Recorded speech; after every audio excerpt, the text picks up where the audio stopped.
Orang-orang di pelabuhan terpecah. Beberapa calon penumpang menoleh, ingin tahu apa yang sedang terjadi. Sementara kuli angkut, tanpa diminta, telah mengambil inisiatif. Mulai menurunkan lantas menyeret peti-peti kayu berukuran besar dari kereta kuda. Pemimpin rombongan, entah apa yang dia katakan, samar terdengar. Terus mencoba menjelaskan situasi, juga tidak mudah mengalah.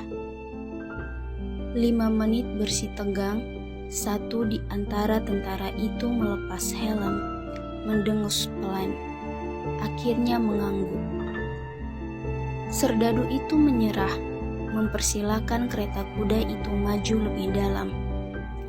Pemimpin rombongan yang berusia 40 tahun itu berkata, "Thank you well." Kembali menaiki kereta.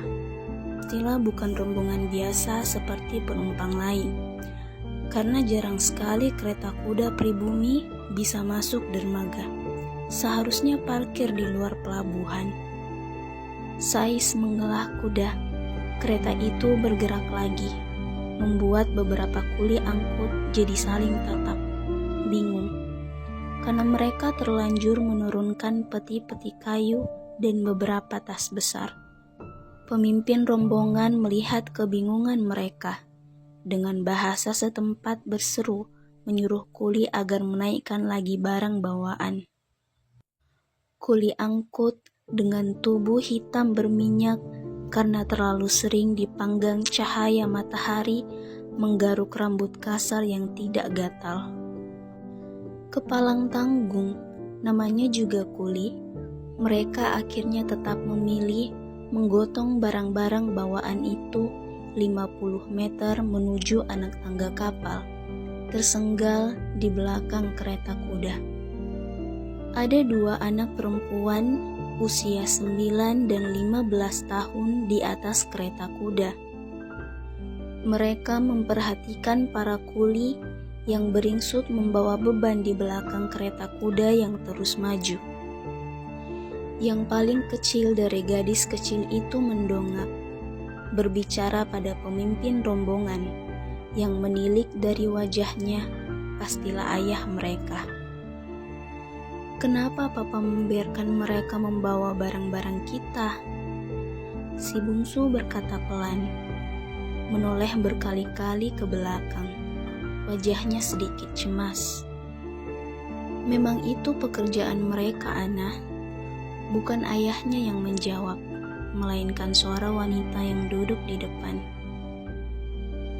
"Tapi lihatlah, Mah, mereka kurus-kurus dan ringkih. Bahkan Pak Tandi lebih besar dan gemuk dibanding mereka.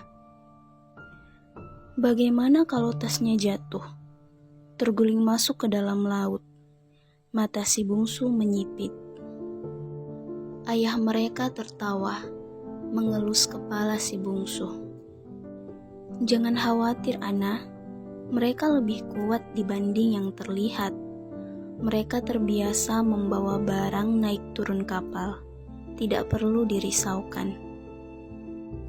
Satu yang paling kurus di antara kuli-kuli angkut bisa membawa beban 2 kali lebih banyak dibanding Pak Tandi, tukang kebun kita. Mereka juga sering membawa karung-karung barang dagangan kita. "Apakah Papa mengenali mereka?" Si bungsu bertanya lagi. Wajahnya tetap saja cemas. "Papa tapi tidak kenal." Ayahnya menggeleng lembut. "Tuh kan, Papa tidak kenal. Aduh, bagaimana kalau..." Si bungsu, gadis kecil berusia 9 tahun itu berseru pelan, wajahnya cemas. "Kalau kenapa?" Kakaknya, remaja tanggung usia 15 tahun ikut bicara. "Lihatlah, ramai sekali, Kak. Bagaimana kalau tas biru yang mereka bawa itu hilang?" Si bungsu menunjuk salah satu tas yang sedang digotong kuli-kuli itu, tertinggal agak jauh di antara kerumunan orang. Sedangkan di depan, sais kereta berseru-seru, meminta orang menepi, memberikan jalan agar kereta bisa terus maju. Hilang apanya? Ayah mereka tidak mengerti. Papa kan tadi bilang tidak kenal mereka. Bagaimana kalau mereka tidak membawa tas kita naik ke atas kapal? Atau tasnya tertukar? Di dalam tas biru itu kan semua pakaian Ana. Kalau dicuri bagaimana? Ana berganti pakaian apa? Si bungsu menjulurkan kepala semakin tinggi, memastikan di mana sekarang Kuli yang mengangkut koper berwarna biru. Kamu tadi sebenarnya mencemaskan mereka tidak kuat menggendong barang atau mencemaskan pakaianmu? Kakaknya menyikut lengannya. Dua-duanya, si bungsu menjawab polos. Dasar, kakaknya menatap datar.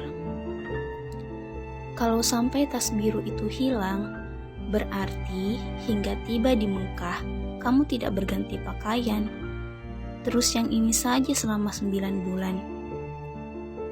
Si bungsu langsung melotot, setengah sebal, setengah cemas. Tidak akan hilang, Ana. Ayah mereka menengahi, berkata lembut. Mereka akan membawa barang-barang kita naik ke atas kapal. Kuli angkut itu orang-orang Bugis yang jujur. Lagi pula, perjalanan ini sangat penting. Kita tidak mengkhawatirkan sebuah tas. Si sulung masih menggoda adiknya beberapa saat lagi. Wajah dua kakak beradik itu disiram lembut cahaya matahari pagi. Wajah khas penduduk setempat. Bedanya, kulit mereka putih dan bersih. Kelepak burung camar 1-2 melintas di atas kepala. Laut biru menghampar di kejauhan. Setelah tersendat-sendat melewati kerumunan, 2 kereta kuda itu akhirnya tiba di dekat anak tangga menuju atas dek kapal. Persis ketika pejabat tinggi pelabuhan menuruni anak tangga. Rombongan keluarga itu juga turun dari kereta. Bandel sih, nanti kamu ditinggal di Makassar sendirian. Si sulung nyengir, hendak melanjutkan pertengkaran dari atas kereta. Jangan ganggu adikmu, Elsa. Mata nenek membesar. Dan kau jangan berdiri terlalu jauh, nanti tercerai dari rombongan. Si sulung melangkah ke samping ayah mereka. Kuli-kuli yang tadi mengangkut barang di belakang mereka juga tiba. Setidaknya ada 4 peti kayu besar, berisi bahan-bahan makanan dan keperluan lainnya. 5 tas besar, tambahkan kantong-kantong plastik yang dionggokkan di dekat anak tangga, semakin sesak. 2 opsir Belanda berseru-seru, menertibkan keramaian, meminta mereka antri membentuk barisan. Mynheer Houghton, pemimpin rombongan itu menyapa seseorang. Daeng Andipati, pejabat tinggi pelabuhan yang turun dari kapal, baru saja menjejakkan kaki di pelataran dermaga, balas berseru. Wajahnya tersenyum saat melihat siapa yang menyapanya.